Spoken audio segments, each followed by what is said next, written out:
కృష్ణా జిల్లా మచిలీపట్నంలో దారుణం జరిగింది. మైనర్ బాలికపై గంజాయి బ్యాచ్ అత్యాచార యత్నానికి పాల్పడ్డట్టుగా తెలుస్తుంది. అయితే అత్యాచార యత్నానికి పాల్పడింది గుర్తు తెలియని వ్యక్తులుగా పోలీసులు భావిస్తున్నారు. బాలిక కాళ్ళు చేతులు కట్టేసి నిర్మానుష్య ప్రాంతానికి లాక్కెళ్లి అత్యాచారానికి యత్నించారు ఇద్దరు యువకులు. పారిపోతుండగా ఓ యువకుడిని పట్టుకొని దాడి చేశారు స్థానికులు. ఇది గంజాయి బ్యాచ్ పనేనంటూ స్థానికులు అనుమానిస్తున్న పరిస్థితి. కృష్ణా జిల్లా మచిలీపట్నంలో ఈ దారుణ ఘటన చోటు చేసుకుంది. ఇద్దరు యువకులు బాలికను నిర్మానుష్య ప్రాంతానికి తీసుకెళ్లారు. బాలిక కాళ్ళు చేతులు కట్టేసి నిర్మానుష్య ప్రాంతానికి లాక్కెళ్ళి మరి ఆమెపై అత్యాచార యత్నానికి ప్రయత్నించినట్టుగా తెలుస్తుంది. ఆ బాలికను మైనర్ బాలికగా చెప్తున్నారు. అయితే స్థానికులు గుర్తించి యువకులను పట్టుకునే ప్రయత్నం చేశారు. అయితే పారిపోతుండగా ఓ యువకుడిని పట్టుకొని దాడి చేశారు స్థానికులు. ఇది గంజాయి బ్యాచ్ పనేనంటూ స్థానికులు అనుమానిస్తున్నారు. స్థానికంగా ఉన్నటువంటి ఓ చెరువు దగ్గర ఈ ఘటన చోటు చేసుకున్నట్టుగా తెలుస్తుంది. మైనర్ బాలికను ప్రలోభపెట్టి ఆమెను బెదిరించి అత్యాచార యత్నానికి గుర్తు తెలియని వ్యక్తులు పాల్పడ్డట్టుగా తెలుస్తుంది. అంతేకాదు ఏకంగా ఆమె కాళ్ళు చేతులు కట్టేసి నిర్మానుష్య ప్రాంతానికి లాక్కెళ్ళి మరి అత్యాచార యత్నానికి ఆ ఇద్దరు యువకులు ప్రయత్నించినట్టు తెలుస్తుంది. ఆ ఇద్దరు యువకులు కూడా గంజాయి బ్యాచ్గానే పోలీసులు భావిస్తున్నారు. ఈ ఘటనపై స్థానికులు చాలా సీరియస్గా ఉన్నారు. అందులో ఒక యువకుడిని పట్టుకొని దేహశుద్ధి చేశారు. మరొక వ్యక్తి కోసం పోలీసులు కూడా గాలిస్తున్నారు. ఇక ఈ ఘటనకు సంబంధించి స్థానికులు అలాగే పోలీసులు స్పందించారు. ఏం మాట్లాడారు ఒకసారి చూద్దాం. బాబు ఇలా మా మేనగోడల్ని ఇద్దరు వ్యక్తులు బండి మీద తీసుకెళ్ళిపోయి మాకు ఈలోపు పిల్ల కనబడలేని ఫోన్ చేస్తా ఉన్నాగా మా ఫ్రెండ్స్ అందరం కలిసి ఎతుకుతుంటే కొంతమంది మీద అనుమానం వచ్చి ఫోన్లు చేస్తా ఉన్నాగా వాళ్ళకి ఫోన్ చేయగానే పిల్లని తీసుకొస్తుంటే బెదిరించి తీసుకొస్తా ఉన్నాగా పట్టుకుని తీసుకొస్తుండగా పోలీస్ స్టేషన్కి తీసుకొచ్చి అప్పచెప్పిన తర్వాత కొంతమంది మీద అనుమానం వచ్చి చెప్పాము.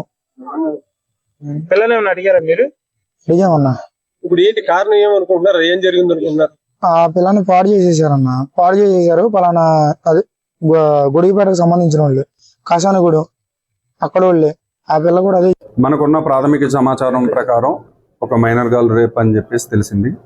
వాళ్ళు విక్టిమ్కి సంబంధించిన పేరెంట్స్ ఎవరైతే ఉన్నారో వాళ్ళు మనకి రిటర్న్గా రిపోర్ట్ ఇస్తారు. ముద్దాయిలు ఎవరన్నది మీకు త్వరలోనే తెలియపరుస్తాం. ఇంకా పూర్తి సమాచారం మనకైతే రాలేదు. ఇంకోసారి మీకు పూర్తిగా అందజేస్తాం. బాలికని మనం అడగకూడదండి. మనకి lady SIs, lady constables, head constables ఉన్నారు, అలాగే ఎంపీఓ ఉన్నారు. వాళ్ళు మాట్లాడతారండి వాళ్ళతో, బాలికతో. అలాగే వాళ్ళ మదర్ ఉంది, మేనత్ ఉంది, వాళ్ళు మాట్లాడతారు. వాళ్ళ ద్వారా మళ్ళీ మా లేడీ కానిస్టేబుల్స్ ఎవరైతే ఉన్నారో వాళ్ళ సమాచారం తీసుకుని మాకు తెలియపరుస్తారు. అదేవిధంగా వాళ్ళ పేర్లు కానీ ఏవి కానీ ఎఫ్ఐఆర్లో కూడా రావండి. మేము అది సీక్రెట్గానే పంపించడం జరుగుతుంది. ఇది ఈ వివరాలు కూడా పూర్తి వివరాలు ఏవి కూడా మేము చెప్తే దాన్ని బేస్ చేసుకుని కూడా మీడియాలో చెప్పిన దాన్ని బేస్ చేసుకుని వాళ్ళని ఐడెంటిఫై చేయగలరు. కాబట్టి ఎక్కడ జరిగింది, ఎలా జరిగింది అన్నది కూడా ఆ సమాచారాన్ని అంతా గోప్యంగా ఉంచుతున్నాం. కానీ ముద్దాయిల్ని అదుపులోకి తీసుకుంటాం. త్వరలో తీసుకున్నామండి. ఇద్దరిని అదుపులోకి తీసుకున్నామండి. ఇద్దరు మన దగ్గర ఉన్నారు. ఇంకా పూర్తి సమాచారం ఇంకేం లేదు. రైట్. మచిలీపట్నంలోని ఓ చెరువు ప్రాంతంలో నిర్మానుష్య ప్రదేశంలో మైనర్ బాలిక కాళ్ళు చేతులు కట్టేసి లాక్కెళ్ళి ఆమెపై అత్యాచారానికి ఒడిగడుతున్న పరిస్థితుల్లో స్థానికులు గమనించారు. గంజాయి బ్యాచ్ పనేనంటూ స్థానికులు చెప్తున్నారు. స్థానికులు పారిపోతుండగా ఓ యువకుడిని పట్టుకొని దేహశుద్ధి చేశారు. ఇక మరొక యువకుడి కోసం పోలీసులు గాలించి పట్టుకున్నారు. ఇక ప్రస్తుతం కేసు దర్యాప్తు చేస్తున్నామని పోలీసులు అయితే చెప్తున్నారు. మా కరెస్పాండెంట్ రాజేష్ జైన్ అయ్యారు. రాజేష్, మచిలీపట్నంలో గంజాయి బ్యాచ్ ఆగడాలకు ఓ మైనర్ బాలిక అత్యాచార యత్నానికి ఒడిగడుతున్న క్రమంలో స్థానికులు ఓ యువకుడిని దేహశుద్ధి చేసినట్టుగా తెలుస్తుంది. దీనికి సంబంధించిన పూర్తి సమాచారం ఏంటి, పోలీసులు ఏం చెప్తున్నారు? నిన్న సాయంత్రం స్కూల్ నుంచి వస్తున్నటువంటి కాసానగూడి, మచిలీపట్నం కాసానగూడికి చెందినటువంటి బాలిక మీద ఇద్దరు గుర్తు తెలియని వ్యక్తులు బలవంతంగా తీసుకువెళ్లిన తర్వాత మీద అగాత్యానికి కూడా పాల్పడినట్టు తెలుస్తుంది. ఈ నేపథ్యంలో సమాచారం తెలుసుకున్న బాలిక మేనమామ బంధువులందరూ కూడా వాళ్ళ కోసం గాలించగా ఒకరైతే పట్టుబడ్డారు. ఒకరు పట్టుకుని పోలీస్ స్టేషన్ అయితే అప్పగించారు. అయితే ప్రస్తుతం ఒక నిందితుడు అయితే ప్రస్తుతం దొరికారు. మరో నిందితుడి కోసం గాలిస్తున్నట్టు తెలుస్తుంది.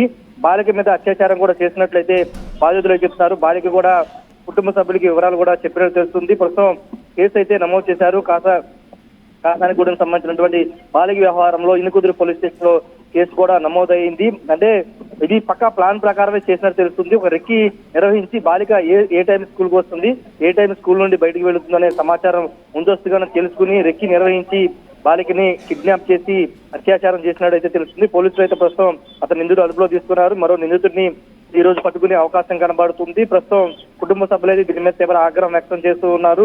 బాధితుల్ని వెంటనే వాళ్ళని సబ్ చేసిన వాళ్ళని వెంటనే శిక్షించాలని కూడా వాళ్ళంతా ఆగ్రహం వ్యక్తం చేస్తున్నారు. అయితే ఈ కేసుకు సంబంధించిన వ్యవహారం పోలీసులు కొంత ఆచితూచి వ్యవహరిస్తున్నారు. ఎందుకంటే బాలిక మీద అత్యాచారం జరిగిందని కుటుంబ సభ్యులు ఆరోపిస్తున్నారు. మరోవైపు పోలీసులు దీనిపైన క్లారిటీ ఇవ్వట్లేదు. పూర్తి వివరాలు రేపు చెప్తా ఈ రోజు చెప్తామని నిన్న సాయంత్రం అయితే ప్రకటించారు. ఆ ఇద్దరు నిందితుల్ని పట్టుకుని పూర్తిస్థాయి విచారించిన తర్వాత పూర్తి స్థాయిలో పోలీసులు అయితే వివరాలు వెల్లడించే అవకాశం ఉంది. Ramdas. Right, yes, thank you Rajesh. So గంజాయి బ్యాచ్ ఆగడాలకు అడ్డుకట్ట వేయాలంటున్నారు స్థానికులు.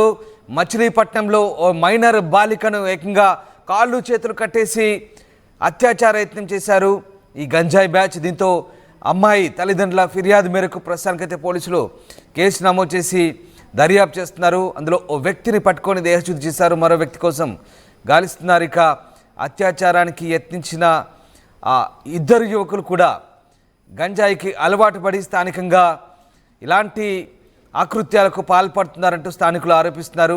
మచిలీపట్నంలో జరిగింది ఈ దారుణ ఘటన.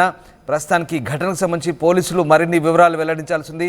అయితే పూర్తిగా లోతైన దర్యాప్తు చేస్తున్నామని పోలీసులు చెప్తున్నారు. స్థానికుల ఆగ్రహంతో ఒక్కసారిగా పోలీసులు కూడా అలర్ట్ అయ్యారు. మైనర్ బాలికను బెదిరించి కాళ్ళు చేతులు కట్టేసి మరి అఘాయిత్యానికి పాల్పడే క్రమంలో బాలిక సమీప బంధువులు గుర్తించి ఈ వ్యవహారాన్ని పోలీసులకు చెప్పడంతో ఒక్కసారిగా పోలీసులు కూడా ఆ పట్టుకున్న వ్యక్తిని అదుపులోకి తీసుకున్నారు. ఇక మరొక వ్యక్తి కోసం గాలిస్తున్నట్టుగా తెలుస్తుంది. ప్రస్తుతం దీనికి సంబంధించి గ్రామస్తులు ఆందోళన వ్యక్తం చేస్తున్న నేపథ్యంలో పోలీసులు కూడా లోతైన దర్యాప్తు చేస్తామని హామీ ఇవ్వడంతో శాంతించారు. నా పేరు వెంకన్న బాబు. ఇలా మా మేనగోడల్ని ఇద్దరు వ్యక్తులు బండి మీద తీసుకెళ్ళిపోయి మాకు ఈలోపు పిల్ల కనబడలేని ఫోన్ చేస్తా ఉన్నాగా మా ఫ్రెండ్స్ అందరం కలిసి ఎదుగుతుంటే కొంతమంది మీద అనుమానం వచ్చి ఫోన్లు చేస్తా ఉన్నాగా వాళ్ళకి ఫోన్ చేయగానే పిల్లని తీసుకొస్తుంటే బెదిరించి తీసుకొస్తా ఉన్నాగా పట్టుకుని తీసుకొస్తుండగా పోలీస్ స్టేషన్కి తీసుకొచ్చి అప్పచెప్పిన తర్వాత కొంతమంది మీద అనుమానం వచ్చి చెప్పాము. పిల్లని అడిగారా మీరు? అడిగామన్నా. ఇప్పుడు ఏంటి కారణం? అక్కడ వాళ్ళే ఆ పిల్ల కూడా అదే చెప్తుంది. టీవీ యాప్ వార్తల్ని క్షణాల్లో చదివే అవకాశం ఉంటుంది. ఒక న్యూస్ పేపర్, ఒక టెలివిజన్ ఛానల్ మీ చేతుల్లో ఎప్పుడూ ఉంటాయి.